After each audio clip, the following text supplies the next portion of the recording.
Hello, welcome to the Spiritual Light. I'm Munir Garib, and today I'm in for Stevan Bertozzo.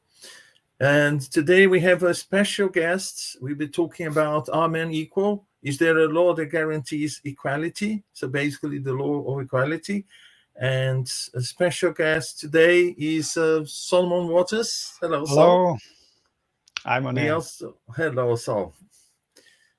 We also have our dear friend Charles Kempf and our dear friend Silvia Gibbons. Hello to you all.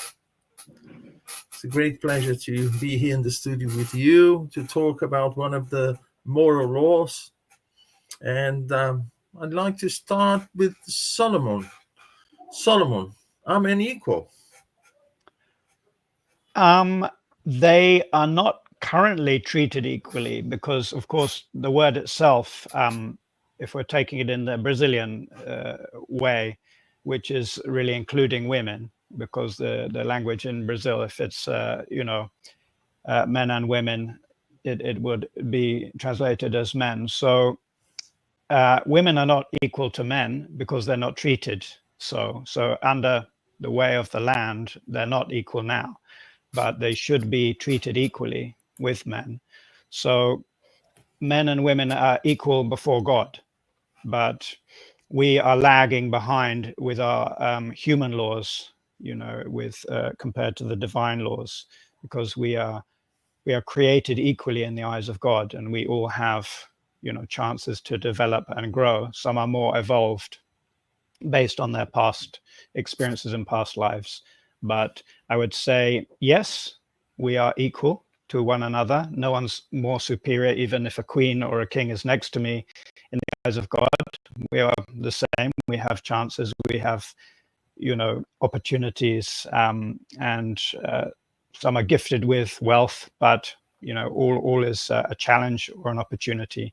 So, we have some way to go before we establish the same laws that God has given us to one another, before we impose those on each country and on all citizens. So we're a way off from matching divine law, but yes, we're equal in the eyes of God. Okay, wonderful. Welcome, Charles. Charles, do you think that there is such a thing as natural equality? Yes, of course. The laws of nature are unique. They are the same for everyone. And they are immutable, like God. So everyone is submitted to the same law of nature. That's why Spiritism, is body of knowledge, is teaching miracles do not exist, because miracle is kind of God making a favor to someone to have an exemption to the laws of nature. This does not exist. Law of natures are the same for everyone. If you pull out of the window, there is a law of gravity, you will fall down. And you can cry, you can say, no, I don't want to fall down. You will fall down, whether you are a king or a poor or a man or a woman or whatever. So in front of natural laws and God's law, all the humans, men and women, as you tell Solomon, are equal.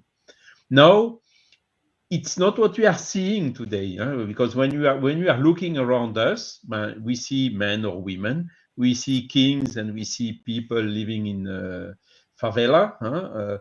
We see people which are very healthy, and we see other people which are quite with a weak health. So there are apparently some inequalities. So this seems to contradict the fact that everyone is equal in front of the law of God. Now, Spiritist body of knowledge can explain the cause of these inequalities, because we are here incarnating on earth, as we always say, in order to progress. So some people, like in the school, are working hard to progress, and they are progressing more quickly. Some other people are lazy, and they progress slower. So this induces a kind of an inequality. So this does not come from the natural law itself, in front of which everyone is equal. It only comes from the effort each one makes or has made to progress, some working harder, some which are more lazy. And this is one of the causes of inequality, that apparent inequalities that we are seeing. And the other cause is through the reincarnation, we have several lives.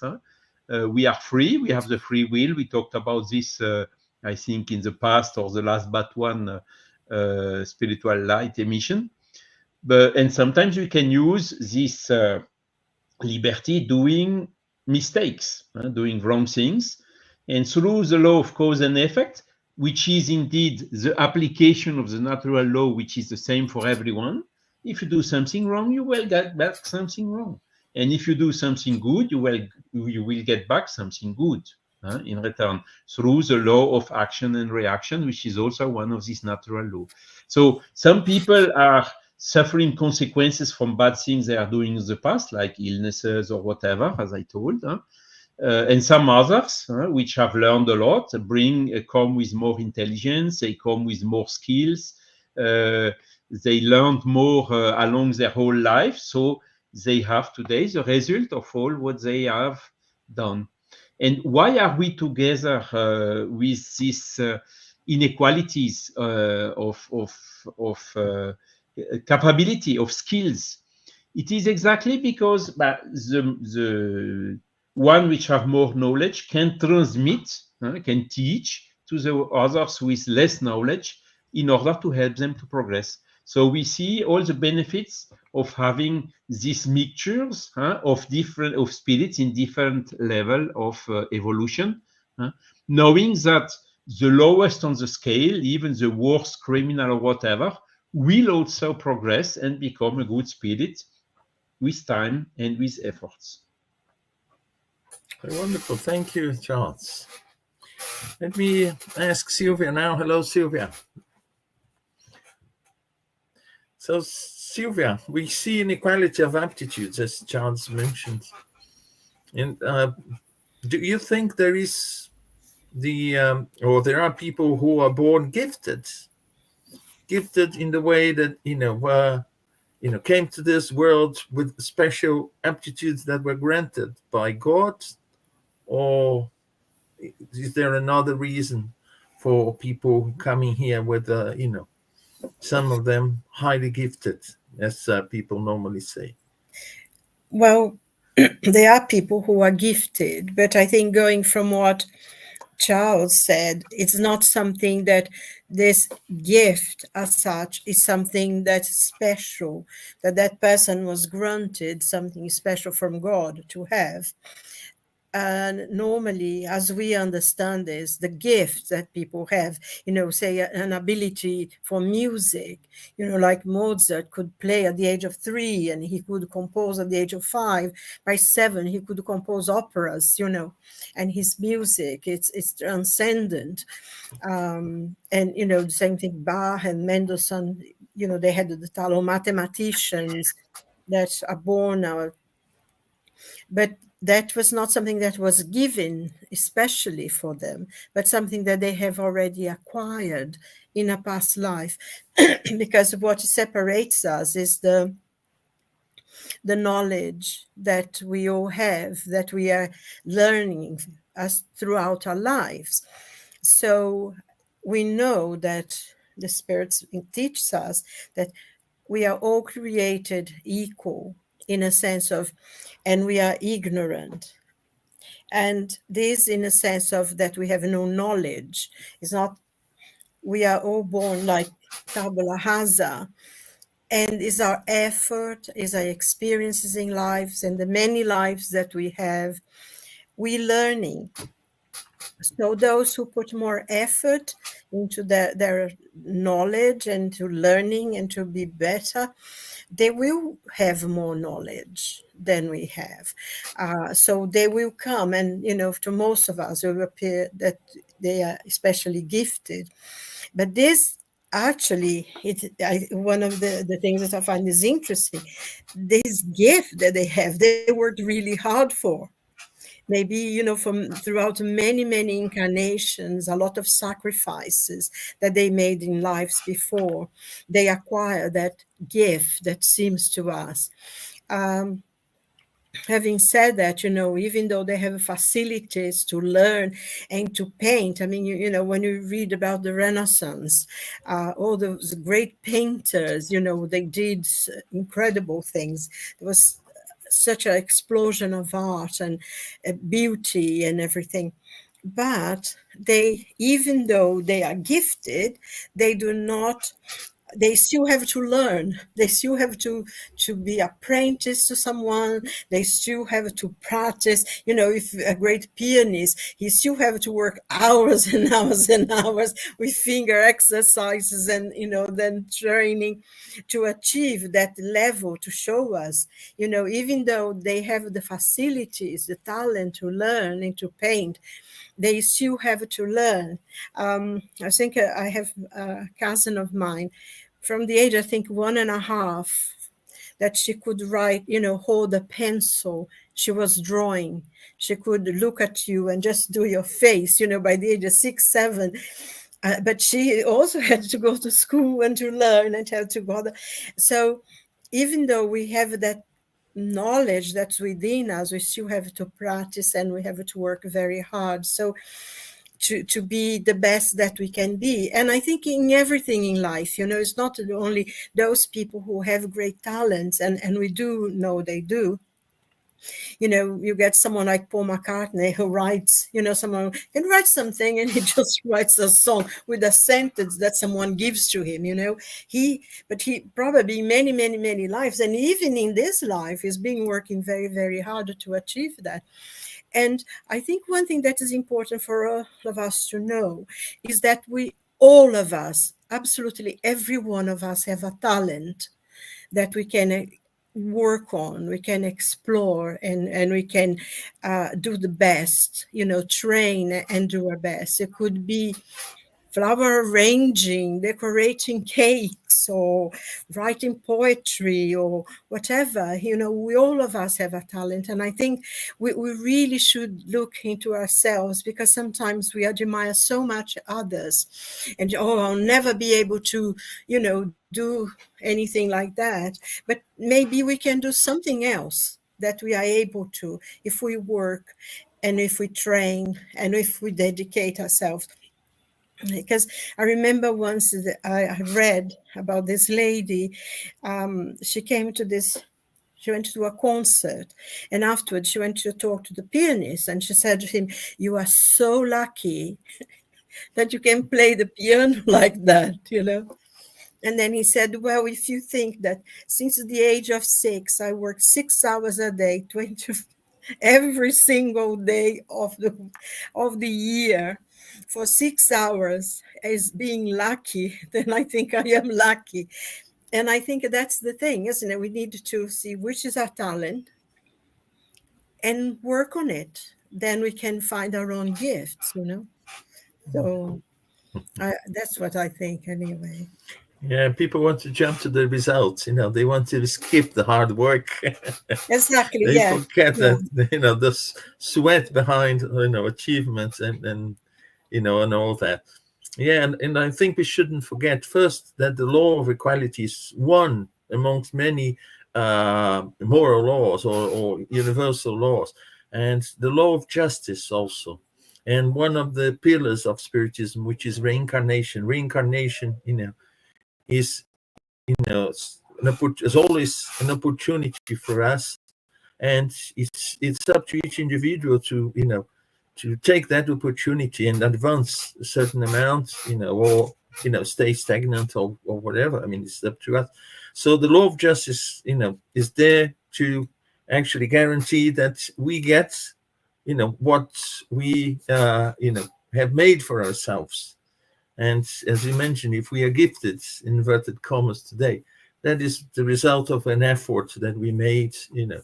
But we are all of us, we are in a process of, you know, development, spiritual growth at different, you know, moments. And it's like going to school where the conditions are exactly the same for all students.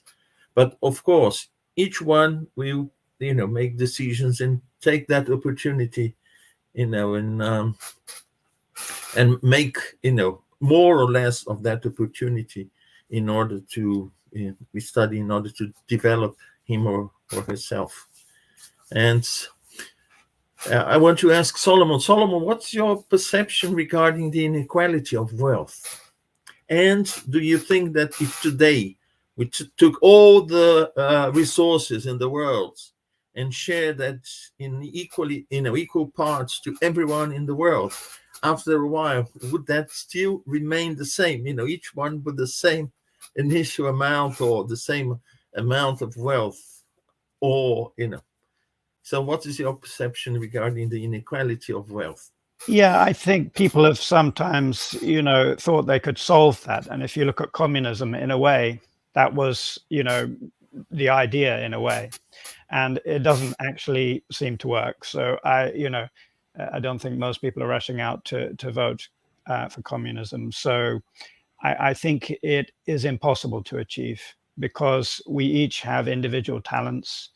And whilst we must have equality of rights, we can't have equality of wealth, because you, Mania, might be working in a field which is incredibly popular. You might be a pop star tomorrow. So forget about all the complicated stuff. I'm just going to sing. Sol's inspired me to sing. It takes off. You're extremely popular. Everybody buys your CD, and suddenly you're a billionaire or a multimillionaire. Now, me, I've been talking about singing, but I don't release a record. I'm just doing the spiritist stuff. Should I get the same amount as you? No, obviously not, because you put in more work. You went out there, you put yourself in the world, you released a CD. It happened to hit a note. People loved it. So, we have different talents, and in different epochs in history, they'll either be really, really popular, and like if somebody once told me I was a particular French poet. Now, at that time, if you released a book of romantic poetry, you would be a superstar. But today, you wouldn't be, because you have to be a pop star or rock star or something like that to get to a level of hyper fame and certainly wealth. So it depends on what's current. You know what I mean? Poetry is no longer this kind of massive market, because you have so many competing markets. So there can never be absolute equality of wealth, because we don't have exactly the same level of talent. Like Mozart, if he was born now with the same talents, would of course immediately be incredibly wealthy, because everybody would want to hear him. Every king, every president, and he would be incredibly sought after. But somebody else sweeping the street may be equal. Of course, they are equal in the eyes of God, but nobody's going to run to the street sweeper and say, "Hey, please come and you can sweep the palace. You can sweep here. I pay you triple." So you can't get the same money for everybody, because we each at different stages. Some people are in temporary work to, let's say, study at university. Should they be paid the same as Paul McCartney? No.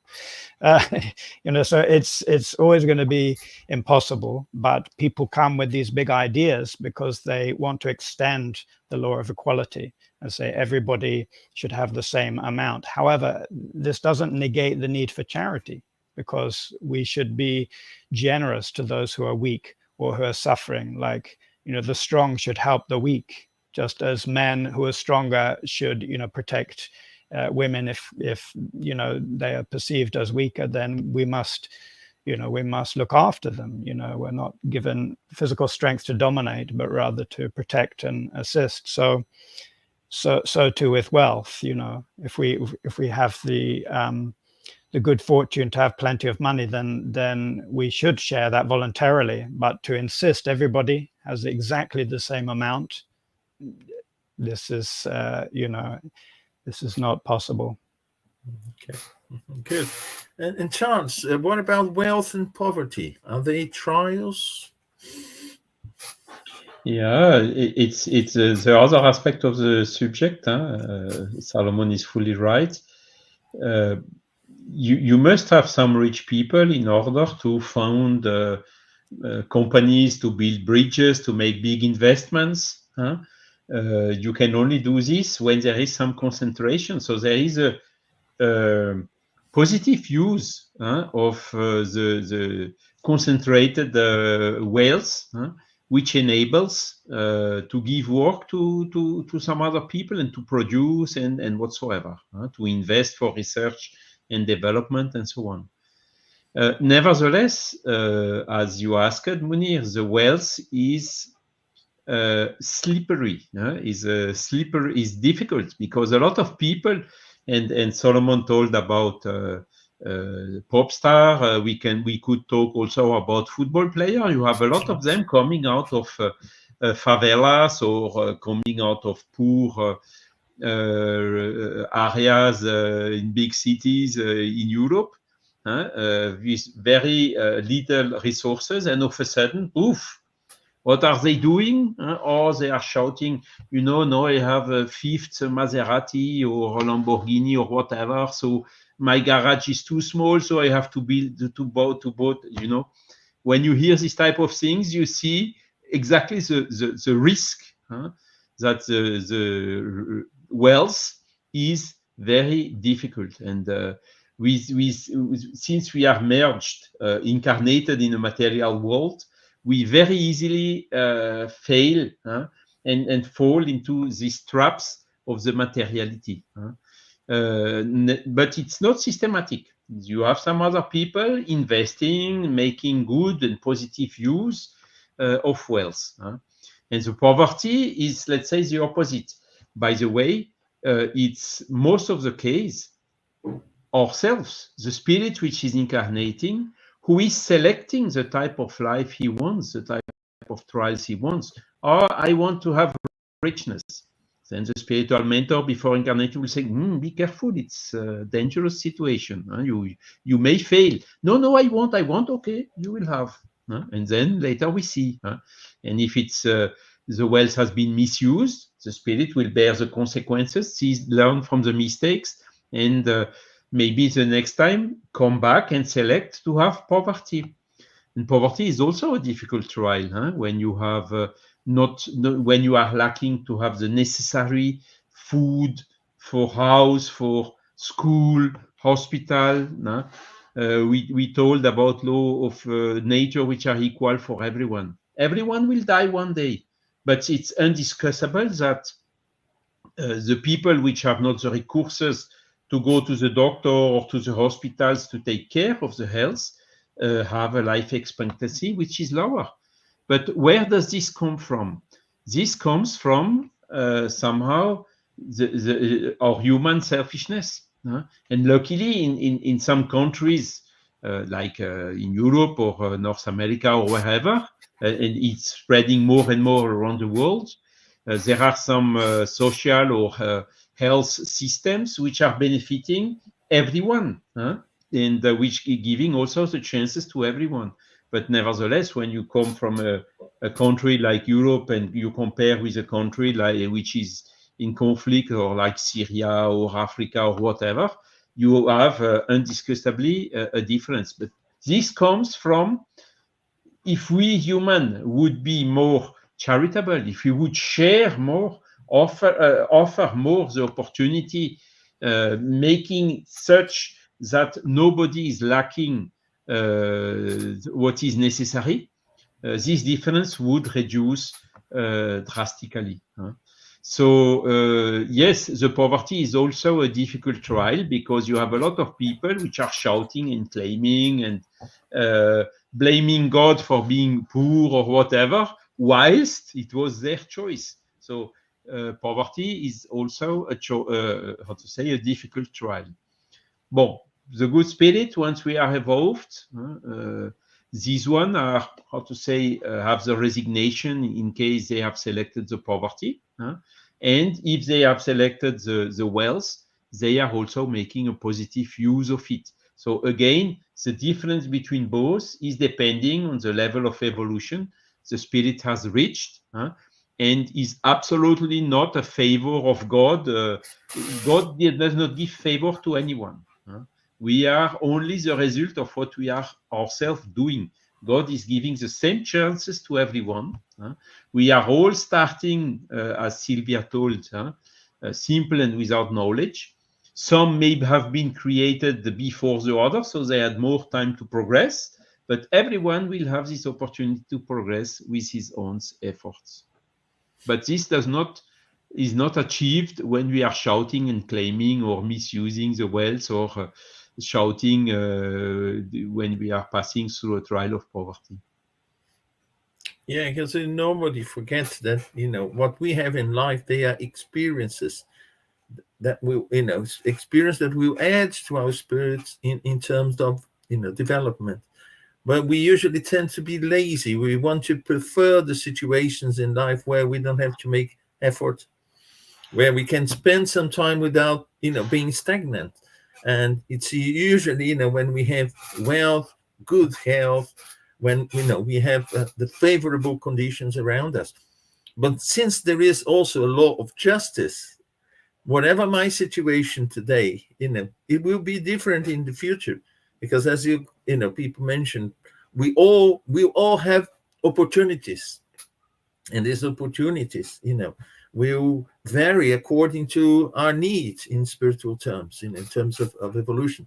If I'm poor, experiencing a situation where I lack the minimum to survive today, tomorrow I'll have a different experience. If I learn this one well, I've gone past that. Like in school, we don't need to repeat over and over the same lesson. If we, show that, yes, I've learned that. I know, I mastered the subject, and let's move forward. So it's the same, and everything is experience. We shouldn't see as punishment.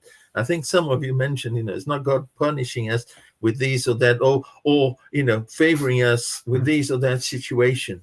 It's just, the question that at this moment we need a kind of opportunity that will help us actually to, move forward faster. And yeah, the image of the school is very interesting. You have the 30 students in the same class, so they have the same teacher and the same opportunities to learn. Some are lazy, other one are working more.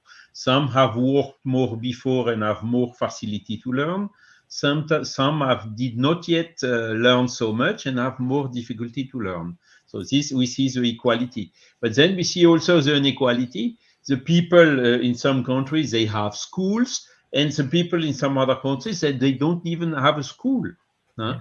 So giving another cause of the apparent inequality. But again, it's a choice from everyone whilst incarnating, showing these big, milestones in the existence and the type of countries they want to incarnate or whatever.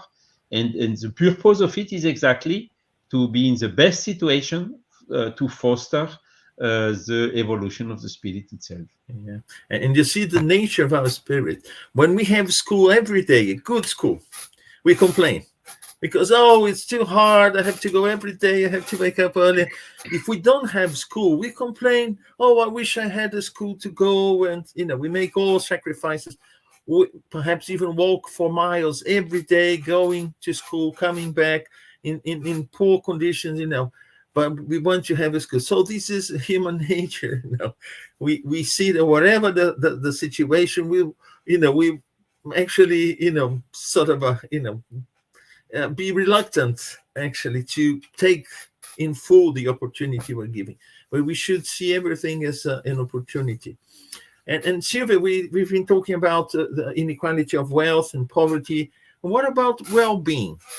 Can we all have a more sort of equal condition of well-being in the world, even knowing that some people, if they are very good at making money, building wealth, and some other people, they have difficulties, all sorts of difficulties actually to accumulate sometimes even the minimum necessary for a decent kind of life. But what about well-being? And whose responsibility is that? It's interesting because when you were formulating the question, I was thinking about this expression. The grass is greener on the other side of the fence, because we Yeah. tend to look at everything on the outside is better. Oh, so and so is more beautiful, more intelligent. And things are not the way we think they are. I mean, sometimes the person who has money and really money, lots and lots and lots of money, by no means they have well-being or that they are happy and that they don't work. I mean, sometimes rich people work very hard. And sometimes they are rich because they did work very, very hard and continue to work very hard. So the fact that someone is rich, it does not mean that they are lazy and they don't work. Sometimes it's the opposite. They have worked hard and they still work hard. I think the sense of well-being is something that's personal and is our own, we create. I know people who quite poor, and they're very happy. They are content. In a way, it seems like they are richer than the people who have money because they were content with that they had. I mean, they were not, they didn't have any food or anything, but they worked really hard. Everything, was worked for, and it was very, very, very hard. But they were contented. They were happy. They were singing. They had the difficulties in life. Of course, they did. So I think you can find sometimes people with a lot of money who are not happy. They are not satisfied. Oh, so-and-so has a better dress than I, so I want to buy. Oh, so-and-so have a better car. And I think very much in our society now, we created a kind of thing that we always need more. If you think about it, most of us live really very good lives. Even 60 years ago, 70 years ago, people didn't have. I mean, now even people who are quite poor have telephones, mobile phones, they eat, social services are a lot better than they used to be in many places. I think a question of charity as well. It's, a lot of people give money for charity. Even though they don't have much themselves, they do things. I mean, especially here in England, it's amazing when you have children in need that every November, and they have sports relief and comic relief, and the amount of money that in a couple of days they can raise, and it's just for normal people doing games and baking cakes. And so I think people a lot give more now. They're more aware of helping others. Also, I think that is a thing as well, because you can be charitable, you can help, you can give, but you cannot do the work for the people themselves. You can give them opportunities. We have a lot of homelessness now in England. It's shocking for me because when I first came to England, I never saw anybody, no one was homeless when I came to England. And now it's so shocking, the amount of people in the streets. And I know they are in difficult situation. I know they have mental problems. I know, we cannot judge. Each person is a person. But sometimes you find quite young people, they're just sitting there and they're not homeless because there is a different kind of appearance on the person, and they're not homeless. It's just that they're sitting there asking for money, and so if you wanted to help them, not everyone wants help. For some reason, some people choose to do certain lives, and it's, they have a problem, and we know, and we have to be really caring and charitable But I think, the sense of well-being we create for ourselves. Sometimes life is very hard, even though we have a home to live and, we live reasonably well and we have our food and, we can have certain things that, having work because we have to work for.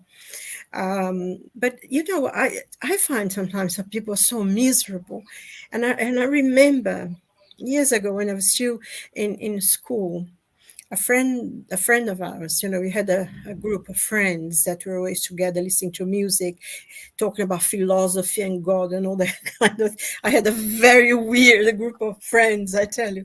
But a friend of ours, one of the group, her sister came on, and I think she was one of the most beautiful girls I have ever seen. She had this black hair, these green eyes. She was so pretty. She was beautiful. She was not pretty, she was beautiful, and was the most awful person I have ever known.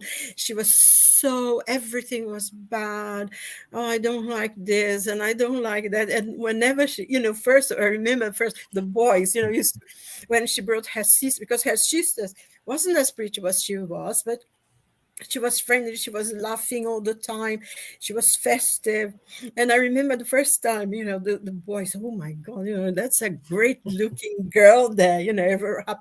And then, so, oh God, I'm not going to sit next to her. She's so boring. She complains about everything. And it's funny because you think a beautiful girl that everyone thinks, she's gorgeous, can be so miserable that even the didn't want to be sitting next to her because I thought she was, oh, I don't like this and I don't like orange juice and I don't like, oh no, oh, let's go home. She was so miserable. And I always think about that. I'm sorry to be saying this, but it marked me because, sometimes it's just being yourself, trying to be the best, be friendly, talking to someone, trying to find out who they are, what they like, what kind of music you like, what kind of books do you read. It makes such a joyful environment, but when you have someone who's like a drip of water, it really marked me forever. Try always to be, nice and don't complain about things. But I think that's the thing, the well-being, we do it ourselves.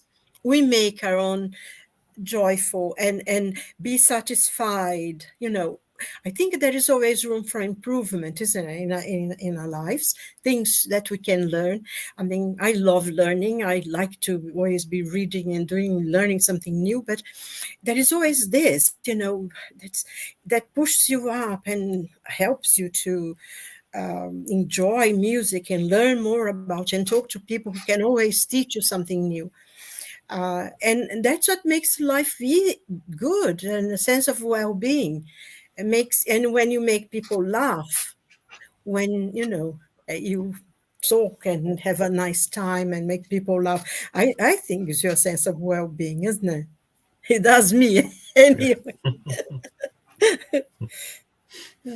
Yeah, and then you see, sometimes we are always unhappy with what we have, and we normally don't make good use. If I give you, one item as a gift, you may be very happy. Oh yes, I got that. Oh, it's nice. And then you see someone getting two. Can I have two? And your colleague just got two. You immediately become unhappy. Oh, he got two. I have only one. And that guy who got two, he says, oh, I got two, and the rest, they got only one. And then when he sees that there is another guy who got three, and then, he becomes unhappy with what he has. So we are constantly like, and it has to do, I think, with the grass is greener, on the other side. It's, it's a human nature, and especially it's the type of a nature that we present, at this level that we are. And it's time is though the grass is not green at all. For the people living on that side, we have no idea what they go through, because even ourselves, we do have moments of pain, of difficulties, that we are confused, not to know what to do. We have to struggle to sort out a lot of problems, but we go out and we laugh and we talk to people. We don't tell, I'm so miserable, this is happening and that's happening. Usually you don't talk to people about that. So I say, she's so happy, she's so this and she's so that, she doesn't worry about, nothing happens, everything good happens to her, because they don't know what you go through. And I think it's the same thing with other people. We don't know what they are going through. And we should really respect people for what they are, help them when we can, and help ourselves as well, and try to be contented, And sometimes also the inequality, apparent inequalities, they are apparent, in fact, because nowadays we see people, they seem to be having the internet, so nice photos, nice food, nice places, and they always look happy and beautiful, but we don't know the reality behind that. It's okay. Yes. And then we say, oh, what a contrast. They are happy now, enjoying life on holidays in this beautiful place, and I'm here, in this miserable weather, having to work hard, and my wage is not enough, for me to get to the end of the month. And so, seems that the inequalities are even greater, but in reality we all have our difficulties. We all have the situations that we have to face as individuals, and that is the important thing. That is what we need to feel happier further down the line, if we take advantage of these situations. Because I think also one of the things that most of us take for granted, and is something that if we were to stop to think about it, I personally think the fact that if you can get up in the morning, go have your shower, have your breakfast, go to work, and people think, oh God, I have to go to work, and you can see, you can walk, you have a job to go to, you have people to go, you have a family to support, and sometimes they, oh God, and we've been giving this gift, this grace, that I think it's such a blessing to be able to open the window. Oh, it's raining today, but I can see the rain. It's sunny, the night sky, and this beautiful moon like we had last Friday was the most wonderful moon, huge. And I personally feel that I'm blessed, for all these things, because we take for granted. And I think a lot of things in our society now, a lot of people see themselves as victims. And it's really quite sad when you see people who have lives of great privilege, really, really great privilege, putting themselves as victims, and oh my God, look what happened to me, as if they were the only person that ever anything bad happened. And they have their whole life of incredible privilege, and they see themselves as victims. And we seem to have a society now that everybody sees themselves as victims. Whereas, now you have to give money because, my great-great-great-great-grandfather was a slave. That person who maybe should have got the money if there was anything, they didn't stay there. They fought to be free. They fought to get their children into the school, to learn things that they were not able to, and to give this, their great-great-grandchildren the possibility to be shouting. And they still see themselves as victims. I find this is very sad in our society today, and it's time that we say, no, I have good enough, I can help someone who has less than me. And, not only financially, but also a kindness, talking to someone, saying good morning to someone, all this is important, I find. Sorry, I'm talking too much. No, it's interesting. And I think reincarnation in all this is so important because it gives us this perspective of equality. perhaps today, I'm, talking about, the slaves and their rights and so on and so forth. And my great, as you said, great grandparents were slaves. But, taking reincarnation into the context, perhaps I was a slave trader. And today I was born in a family who, was, centuries ago, the group of slaves who, moved here and there. So I'm claiming rights for something that I was responsible for, and today I'm born here in this country, in this condition, but tomorrow, I'll be born who knows where. And one certainty we have is the law of justice also. Because, if I'm here today, that's because, justice brought me here. And depending on what I do, it will take me somewhere else. But all of us, we have opportunities. And the opportunities will come to us as we make for them, I want to also open to, all of us to talk about the equality of rights between men and women. And nowadays, equal rights, not just men and women, so everyone. But let's start with men and women. Who would like to I'll start. comment on Yeah, that? I'll start just by saying that the law is very good on paper. So it looks great, because I've got a few books on human rights, and I'm like, wow, if only we did what is written here, the world would be, not just with men and women, but with all human rights, is brilliant. So the injustices of the past have propelled us to write down excellent laws. We just need to enforce them, to help people to access them. A lot of the people who most need these laws, let's say in employment law with women who are victims, it's actually pretty hard to get a good lawyer. And then you're worried, are you going to get sacked? So there's still a lot of inequality, and access to justice, should be, increased, and worldwide it should be much more equal. A lot of, obviously it's very hard if you're living in a dictatorship, under a dictatorship. How are you going to, fight for women's rights? You may be just glad you're still alive, so it's obviously around the world it's very different. But I would say that the consciousness has raised, in many countries, and so we're getting, incrementally better. But of course, I'm not a woman, so it's easy for me to say, yeah, it looks good on paper, and I can hear, some positive, things when I read about the statistics. But it's, a work in progress, as far as I'm concerned. Do you think that selfishness has a lot to do with that? I think it's vested interests and dominance. Men like to be dominant over women because that's been what we've had.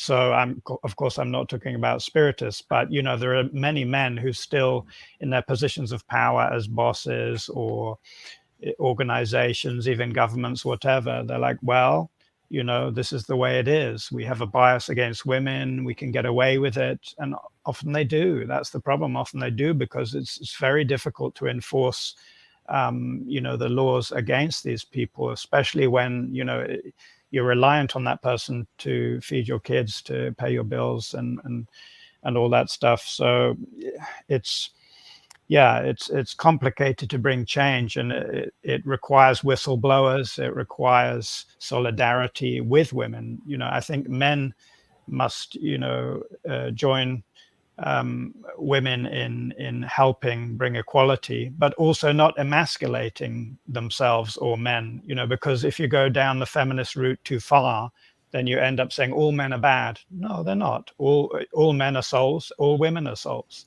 So what we really need is equality of souls, and that will be the highest level of justice and equality, when we recognize, yes, some are men, some are women, but all souls and all have equal rights. And then we will no longer be at this level of women not being treated equally.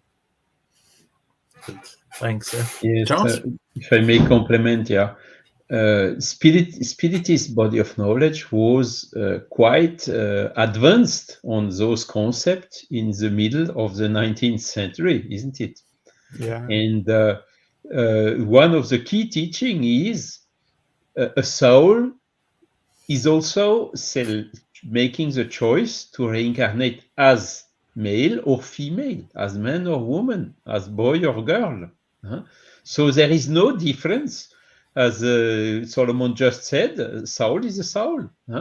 So on this point of view, Spiritist body of knowledge was one of the biggest contributors to the feminist cause, because at that time, women did not have almost any right, even in France. And this, how to say, inequality of social condition is not a law of nature.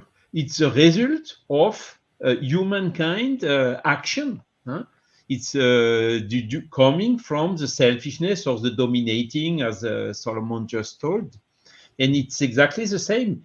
A couple of years before in France, in end of the 18th century, there was a French Revolution to get rid of all these inequalities, to have the kings, and then the favorite peoples, and then you have the bourgeois, and then you have the people. And this was really put these social inequalities as a model of society that has been ended through the French Revolution, and which has had echoes everywhere in the world. Unfortunately, today we still see some regimes, particularly in some countries, for mistreating women, for instance, or having some disequality of social conditions. So clearly, this the result of bad action of human, coming most of the time from selfishness, will disappear together with the evolution. So it's something for which Spiritist body of knowledge has contributed very significantly in a period where it was far from being obvious as it is today, where we have still a lot of work to do to come to the equality.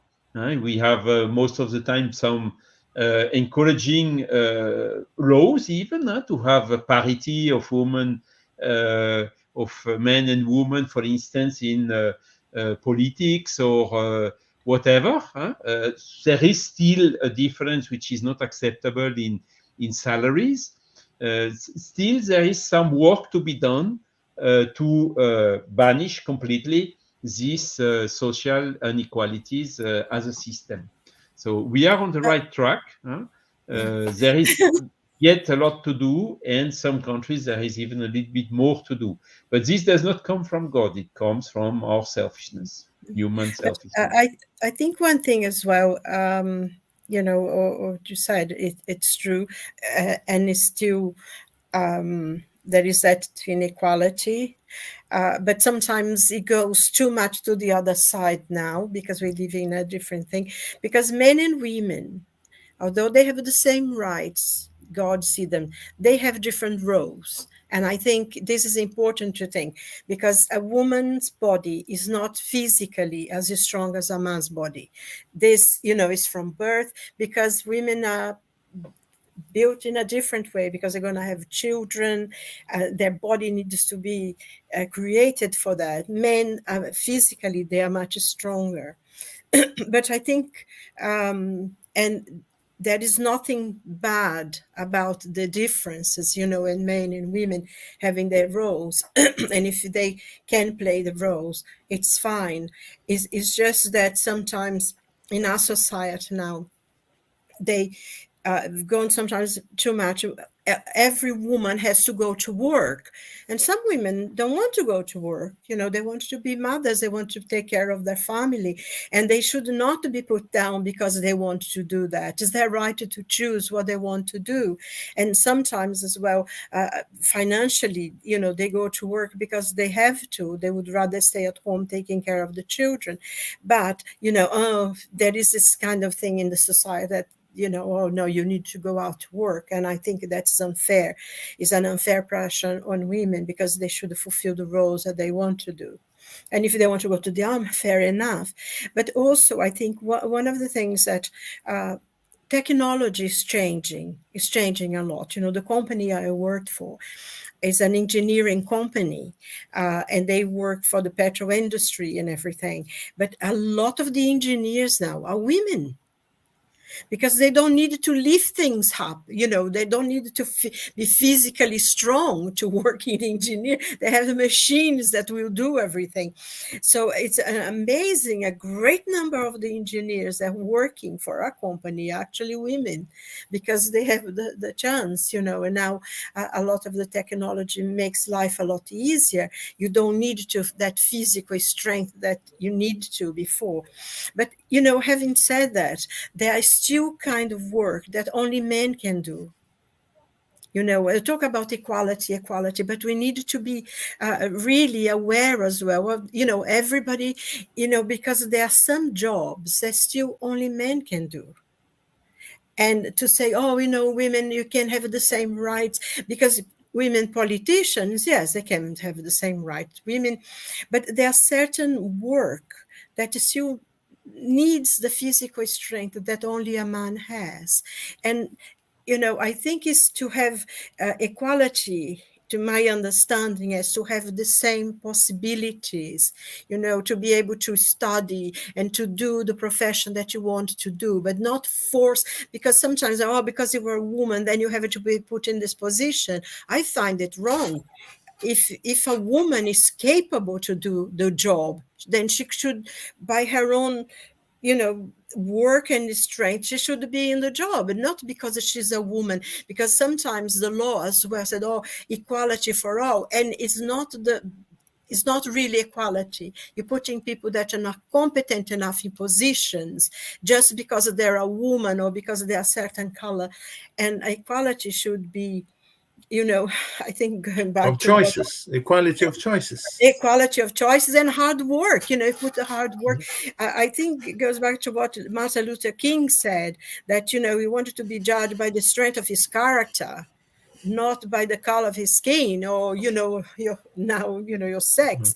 If you work and you determine to do, you have the same possibility to do that job because you're capable enough, but not putting positions that you are not capable because you didn't work hard enough, just because, of your sex or whatever, so I'm a bit radical. Somebody said I'm too traditional, but I think that you should be in positions that your hard work has taken you to, and there, yes, compete in the same level, but not because of have a equality of something that's not really equal in a sense.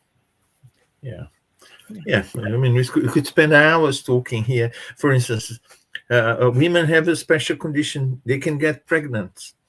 So you won't give them a job because they may get pregnant. No, you should create special conditions if they want to get pregnant, if they don't want to get pregnant. So you should give opportunities to people. I want to work, but I want to look after my kids as well. So you can work part-time. I don't. I don't have kids. I don't want to get pregnant. So those women, they can work full-time, and it's not a question of imposing things, because in the end of the day, you may, trying to be, create a proper situation, on one side and create an injustice on the other side, So we will never find, the right solution unless we think in terms of giving everyone opportunities, and it's their choice. I choose this one, full stop. But it's a complicated subject, and it would take hours, I think, to come to a full agreement on that. But what the Spirit says that, and we shouldn't forget again reincarnation, because we may come as a man today and a woman tomorrow. So the society creates a day you have to face on the other side, in our next incarnation, and all these, situations, we'll inherit. If we leave these injustices here, if we create situation balances like that, we'll have to come back and face that. So, well, time is up. We want to thank our dear friend Elsa. Elsa is here, Elsa, and Leah as well. Hello, Elsa. Hello, Leah. Thanks for being here with us. So very, very briefly, I just want to hear what Solomon, Charles, and Silvia have to say, the final words before we end our program today. So, Sol, your final words? My final words are just treat people as you'd like to be treated, and that should be the foundation of equality. Wonderful. Thank you. Charles? Exactly. Solomon is absolutely right. And let's not claim, accuse others or God or whoever for the difficulties that most of the time we have chosen and that are here. We are incarnated in the best possible conditions, the most favorable for the evolution of our soul. So let's make positive use even of adverse conditions for our evolution, for our progress. Thanks, Charles. Silvia? Well, it's it goes so quickly, the time. It's nice to be with you all, and this was a good discussion. Like Charles said, there is equality in the eyes of God, and we need to give ourselves the opportunity that are equal opportunities. That's what we need. So I hope everyone is well, and God bless, and maybe you see you all next week. And thank you very much, Munir, for being here with us today. Oh, it was a pleasure. Thank you, Saul, and thank you, Charles, as well. It was good to be together. Yeah, thank you all very much, and also thanks to those who are watching us. And see you all next week. Bye-bye. Godspeed. Bye. Bye. Yeah, bye-bye. God bless.